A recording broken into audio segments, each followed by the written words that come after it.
يلا بينا بقى نعمل احلى صينية ورق عنب في الجو الجميل اللي احنا فيه ده. بجد احلى ورق عنب ممكن تاكلوه في الجو ده، تحفة، مفيش احسن من كده.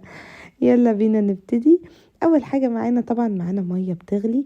انا هنا ورق العنب اللي عندي كان مجمد، انا مفرزاه، هننزل بيه لحد ما يتسلق معانا. مش بياخد وقت خالص معانا، هو بياخد حوالي 7 دقايق عبال ما يتسلق معانا، وبعد كده نطلعه في بولة يكون فيها مية ساقعة بتلج كده زي ما انتوا شايفين كده. خلاص سلقنا ورق العنب، يلا بينا نعمل الخلطة بتاعتنا الجبارة دي. هنجيب معلقة كبيرة كده من السمنة، هننزل عليها ببصلة مفرومة كبيرة، ولحد ما البصلة تبتدي لونها يغير كده معانا زي ما انتوا شايفين، يبقى فيها حاجات ذهبي.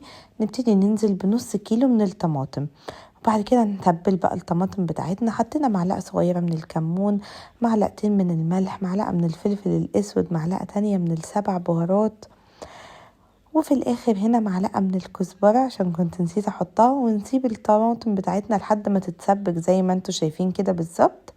وبعد كده نزلت عليه بنص كيلو من الرز المغسول والمتصفي حلو قوي.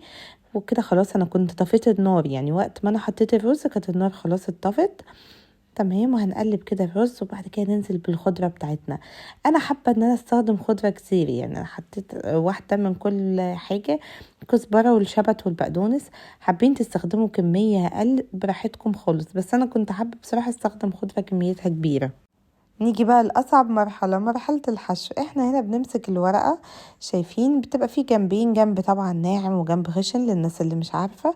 بنيجي عند الجنب اللي هو الخشن ده، بعدين نحط الرز بتاعنا، طبعا مش بنحط كمية كبيرة، ونبتدي نلف واحدة واحدة ونقفل كده الجناب بنفس الطريقة اللي انتوا شايفينها كده. طلع صباع معانا حلو جدا جدا. نيجي برضو للتانية، حبيت برضو ان انا اوريها لكم. بقفل من الجناب كده وابتدي ان انا الفه لحد ما خلاص الصباع طالع معايا مظبوط جدا جدا. ودي طريقة الحشو، بجد هي مش صعبة، بس هو بجد طعمه مختلف جدا جدا. يعني محشي ورق العنب من الحاجات المميزة فعلا. كمل بقى الكمية وارجع لكم. كده خلاص بعد ما كانت الكمية خلاص عملتها، نيجي بقى في الحلة اللي احنا هنسوي فيها. حطيت كده شوية من البصل والطماطم وشرايح من الليمون، طبعا ورق العنب بيحب الليمون جدا جدا.